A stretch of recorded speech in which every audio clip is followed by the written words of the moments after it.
Ayan, meron tayong nasal cannula na merong nakaturo sa bibig and then sa nose. Kailangan secure lang natin ang tape dito.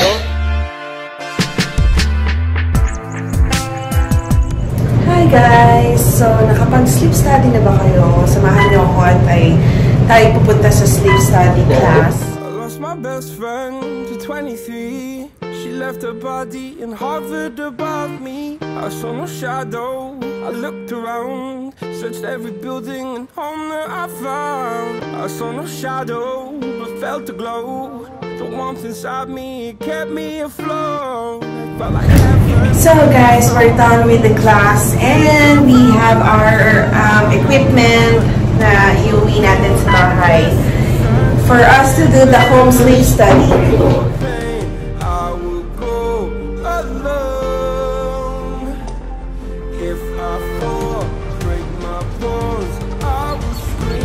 Pretty simple guys, so later let's try it and I'll show you how hard or easy it depends on later. Hi guys, so ang instruction ay bawal magkape 4 hours before sleeping, and then bawal magnap, so hindi tayo makakanap. Off ko today. It's a long weekend because we had a Memorial Day holiday and we don't have work sa endoscopy. We don't have work during holidays. Yan. So on call lang. But I'm not on call for that holiday. So today, nagre-rest lang. Ayun si Jasmine. Oh, Jasmine! Bago siyang grooming kaya wala siyang hair. And then, later, so, yung caffeine intake natin is just up until 4 p.m. Today is, anong oras na ba? 2, 3? So, 4 p.m. onwards, bawal na mag-coffee. And then, yon ang guidelines. Tapos, we have to return the device dun sa sleep center. And then, kung successful na marirecord yung sleeping natin ay ipo-forward nila yun dun sa doctor to read it. But if not, you have to retake it again if hindi daw maging successful. So, we have to make sure na maging successful yung recording or else, uulit na naman tayo. So, mamaya pakita ko sa inyo kung paano ikabit yung device. So, kanina nag-fitting, tinuruan ako paano gawin and ano ang gagawin. So, madali lang siya. Wala nang nire-record kasi once you start na i-on yun, dire-diretso siyang nagre-record yun. So, it's already almost 9:30 and per the study, kailangan to be successful in home sleep study, it requires us to have 6 hours of sleep. No? So, I'll show it to you how are we going to prep. So, itinaas ko yung damit ko dito kasi dito natin ilalagay yung sensor. And tatakpan ko siya dahil we have pet and ayoko na masira kundi magbabayad tayo, no? So, ito yung whole set of home sleep device. Dito ko na lang siya sa setup, no?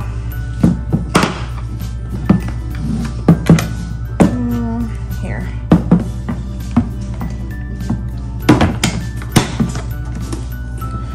So, ayan siya.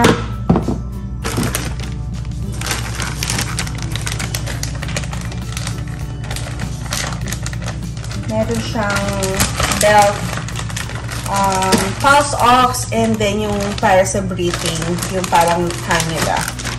And naka-setup na to, pag nagkakaroon kayo ng class, sinesetup na nila to, tapos finifit na rin yung belt sa inyo para mas madali nating isuot. Yan. So, imagine na lang yung mga hindi talaga healthcare worker, no? Kahit naman tayo, kahit healthcare worker tayo, hindi rin natin to alam paano gawin, diba? So, ganito lang siya. Meron siyang sensor dito. Ayan. Ito daw yung pinaka-sensor. May button dito. So, tinakpan na nila para hindi daw na-aksidenteng mapindot. Ito yung for the cannula. Make sure lang daw na maayos yung pagkakakonect. And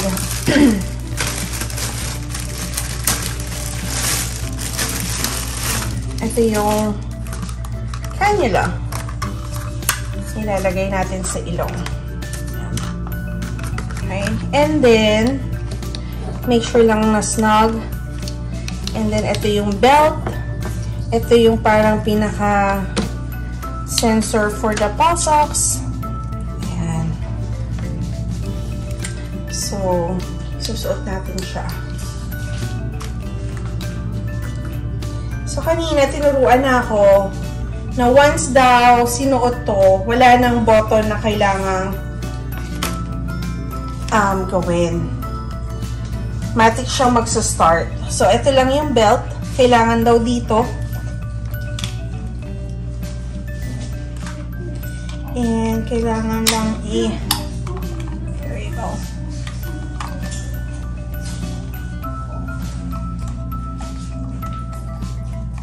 Tanggalin ko lang. And, hindi nyo kita dito, diba? Let me see. Ayan. Meron siyang 10 seconds delay to adjust daw. And, sasabihin naman dito kung ano yung kailangang... No! Jasmine, no! No! It's not a toy! No! Kung ano yung kailangang i-connect. Say, ayan. Kailangan daw i-connect yung pulse.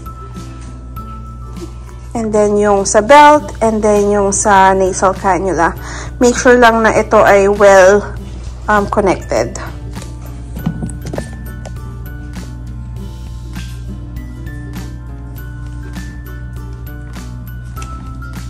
So make sure lang natin na connected na siya.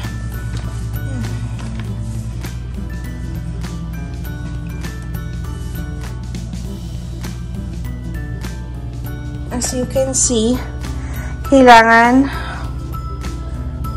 iilaw lahat. Okay.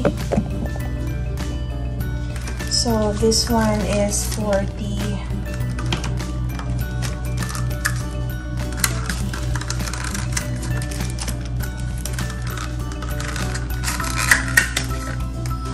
the nose.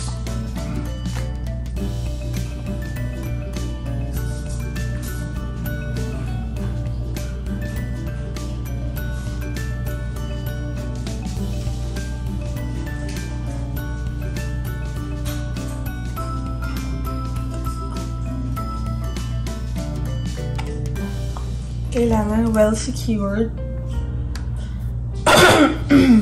Alam mo, ito ko na lang kayo ilagay sa loob. There you go.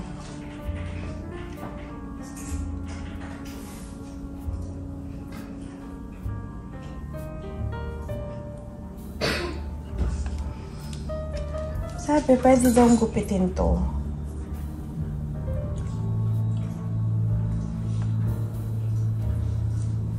Kasi tumutusok sa bibig.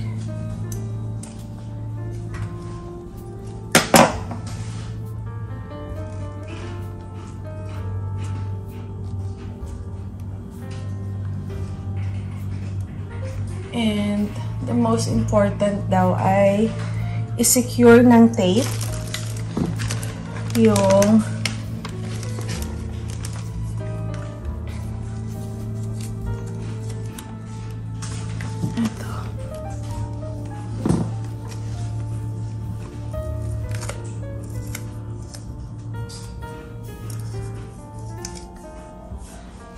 siguradong hindi matatanggal.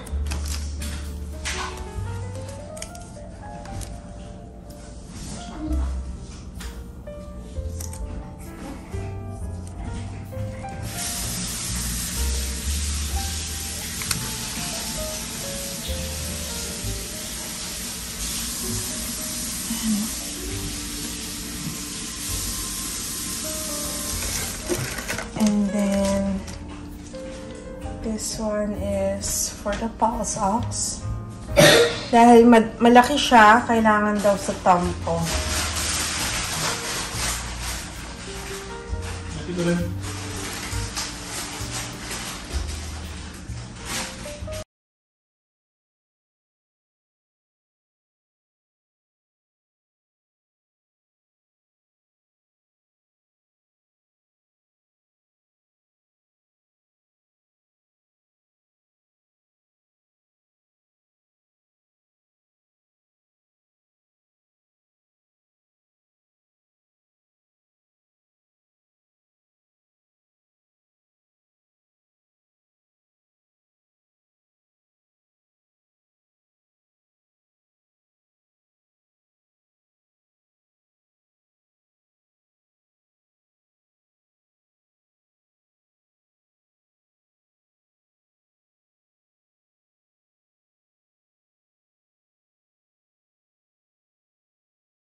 Dito sa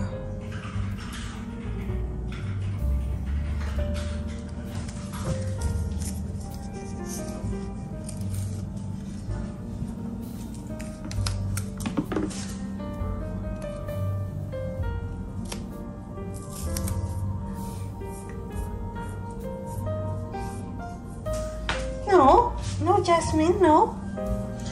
So ayan,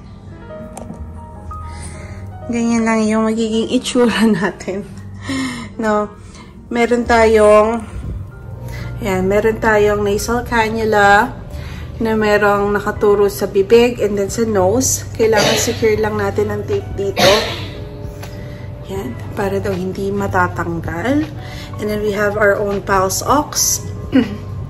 And then yung sensor dito. Ayan. Okay, na magre-read ng breathing natin whenever we sleep. No? And matic lang naman siya. So magra-run siya all throughout, and then once na we're done, once we woke up, kailangan lang natin siyang tanggalin, and then babalik lang natin sa package, and then that's it. Isi-send out natin yung device back to the sleep center, and then they will analyze it to the doctor, or send it to the doctor to analyze it, and then they will know if meron ba tayong apnea or not. So bawal mag-caffeine for hours, and then make sure na secure to whenever pag mag-iihi daw or we need to go to the bathroom in the middle of the night, okay lang daw. Make sure na ito ay continuous pa rin. The pulse ox is still continuous, hindi tatanggalin. So once we started to wear this, all throughout na to na susuotin natin hanggang gumising tayo kinabukasan. So we need 6 hours of sleep para magkaroon sila ng data for the sleep study, and para din makover yun ng insurance. Okay? So, see you tomorrow, guys! And babalitaan natin kayo. Yun. So, pretty easy naman. No? Good night! A few moments later. Good morning, guys! Ayan. So, natapos na natin ang sleep study natin, no? Ang ginawa ko lang is, tinanggal ko lang yung belt. Wala nang button na natin na-turn off. Tatanggalin mo lang everything and then put it back to that case. And then, we will return it later, no? Ayan, nagkaroon ng mark here for the cannula. That's the only thing. I was not able to sleep well kasi, I don't know, I usually move a lot.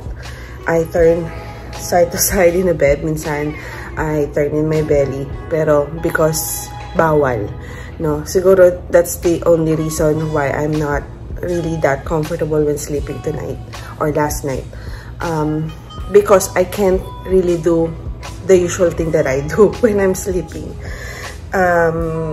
What else? And then, parang you have to be forced to sleep longer, which I really don't sleep that long. And that's why probably I wake up multiple times at night. Bawal din ang distractions. There's no audio in that sleep study, so no need to be careful with snoring with your husband or your partner or whoever. The only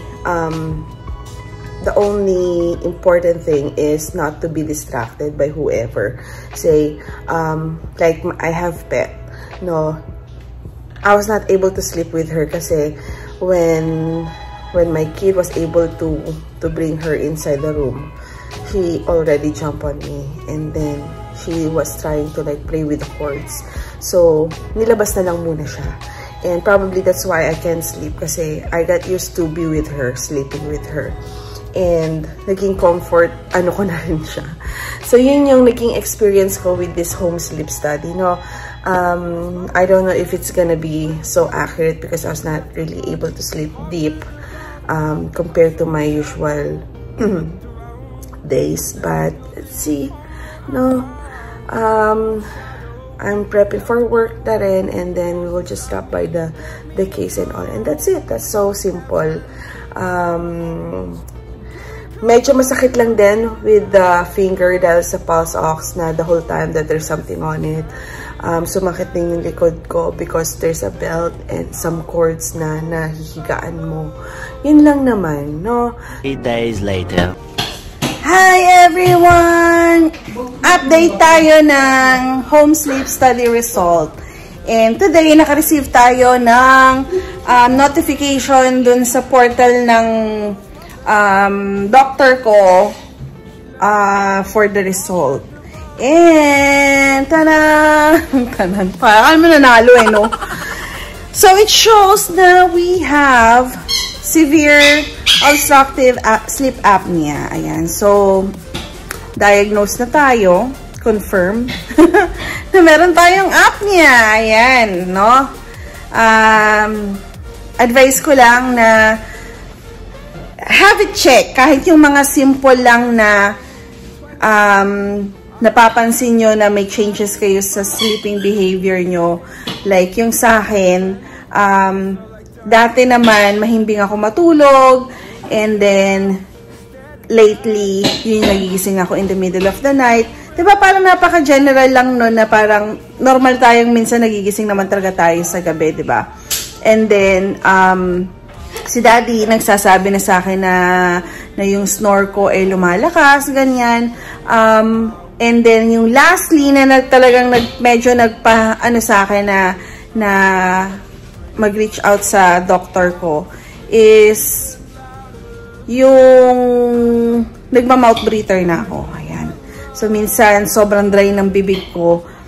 Ibig sabihin nun, humihinga ka sa bibig. Hindi na sa nose. Okay? And yun na nga, nag-start ako na mag-download nung app na parang mental tracker siya na talagang binili ko siya, yung app na yun.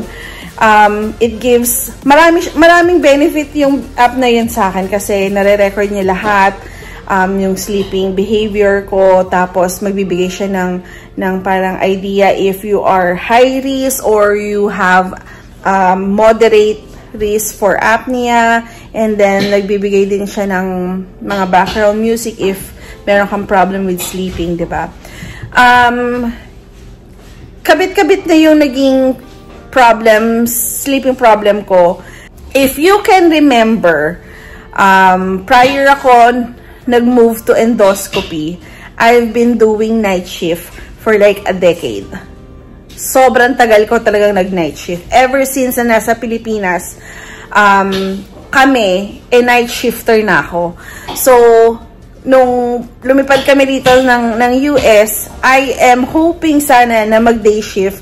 But eventually, nag-end up din ako na maging night shift, which is medyo hindi nagustuhan ni Daddy yun dahil nga we're leaning towards a healthy lifestyle na sana na hindi na ako mag-night shift, ganyan na parang Sa Pilipinas, night shifter ka na nga, tapos pagdating ng US, night shifter ulit, 'di ba? Parang ayun. So hindi talaga guys maganda na matagal kang night shifter or shift worker.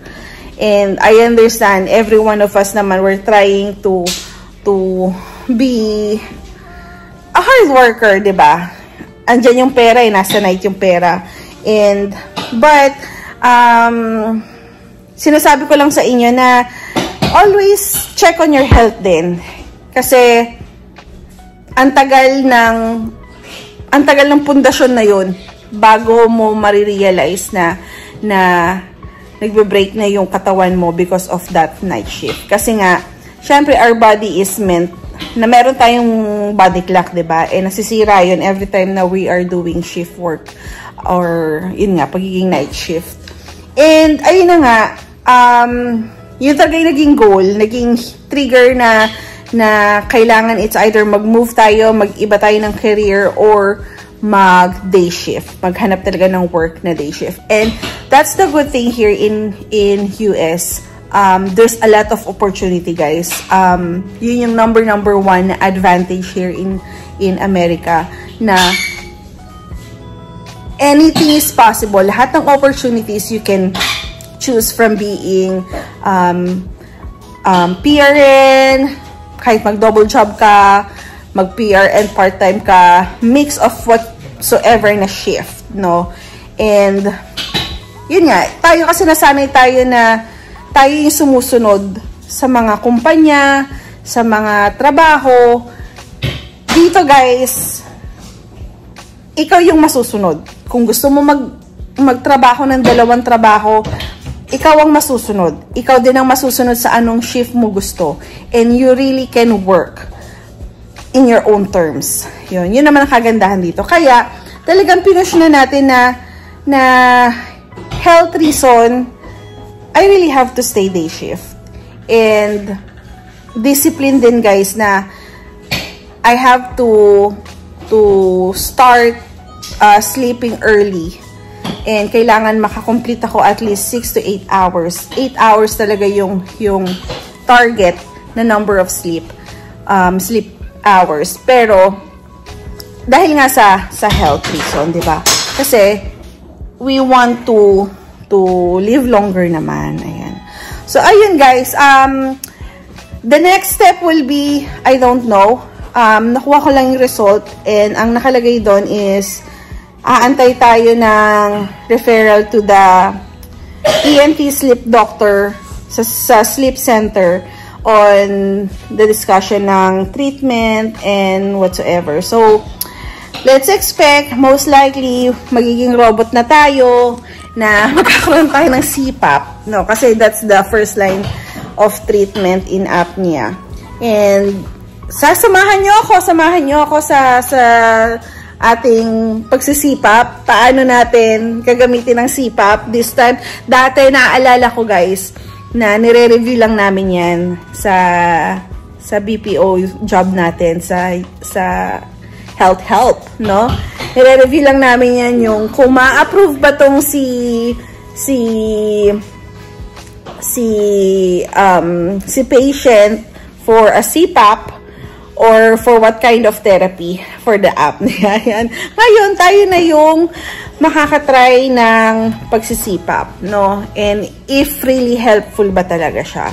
And syempre, 'di ba, I will try, guys, don't judge me. I know I gain a lot of weight. And hindi ako nakakapag-exercise din, pero babalik tayo diyan. Hindi ako, guys, pwede mag-exercise ng basta-basta kasi ikamamatay natin, no? So, please don't judge me. Hinay-hinay lang tayo. Darating din tayo dyan, no? I have short of breath whenever I have activity. So, I really can't do extreme exercise. But, I am planning to do Pilates, guys. Ayan. Bibili tayo nung, ano ba tawag doon, Daddy? Nung band. Retention band. Ayun, ha? Pang 10-20. Pang 10-20 daw. Ayan. So, hopefully, mag-comment kayo kung ano pang pwede kong gawin na yung medyo hindi pang cardiovascular or cardio type of exercise kasi hindi natin kaya yon at this point of time. Stairs, guys, I have short of breath already and dyspnea, so we cannot do that. Walking, brisk walking, bilis walking, no, ay pwede. And then, yun nga, I'm planning to do Pilates, stretching, doon muna tayo mag-start. And then, once I lose a lot of weight, saka natin i-increase yung mga exercises. And, nag-cut na rin tayo ng meat intake. We eat a lot of fish this time. What else? Yun yung mga healthy health changes natin lately. Ayan, no? So, ayun lang, guys. At kayo ay in-update ko lang. And sa susunod na kwento, we have a big trip coming on July. And I am so excited na samahan nyo kami sa ating bucket list na trip this coming July. We are going to Canada! Ayan. So, bibisitahin natin ang aming mga kapatid, ang brother ko and brother ni Daddy. Ayan. Kasi, hi, Jasmine! Pare-pareho kaming hindi nakapag-farewell when they all left sa Pilipinas. Ayan. So, and marami tayong mga upcoming pamangkin. May isa na akong pamangkin. May new baby kami in the family na we have to see. Ayan. So, ayun yung mga antabayanan natin, no? And alam ko may utang pa ako about endoscopy. Eh, nililista ko muna yan kasi medyo busy tayo lately. busy lately para nakakapag-vlog na itong gantong klase, no? Kasi ito mga random vlog lang to, guys, no? So, yun lang, guys. Thank you for joining me.